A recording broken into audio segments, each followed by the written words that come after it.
সাবেক আইজিপি বেনজির আহমেদের বর্তমান অবস্থান নিয়ে সরকার নিশ্চিত নয়। তার দেশ ত্যাগের বিষয়ে কোনো নিষেধাজ্ঞা দেওয়া হয়নি বলে জানিয়েছেন স্বরাষ্ট্রমন্ত্রী আসাদুজ্জামান খান।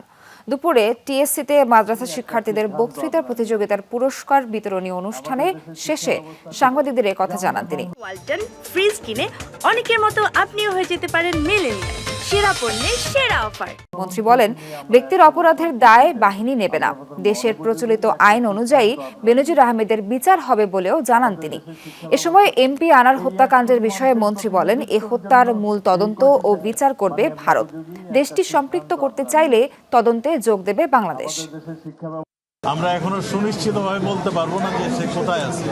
আমরা এখনো যেটাই আমরা শুনছি সেটাই অনুযায়ী আমরা অ্যাকশনে যাচ্ছি। মূল মামলা ও সেখান থেকে যেখানে হত্যাকাণ্ড সংঘটিত হয়েছে তারাই করবে, এবং তারা যদি পরামর্শ দেয় আমাদেরকে সম্পৃক্ত করে তাহলে আমরা সেখানে যে সম্পৃক্ত। অন্যায়ভাবে ধন সম্পদ কুক্ষিগত করে থাকেন, আমাদের দেশে সেই অনুযায়ী তার বিধান রয়েছে বিচার, এবং সেই অনুযায়ী তার বিচার হবে। সেখানে আমাদের কিছু বলার নেই।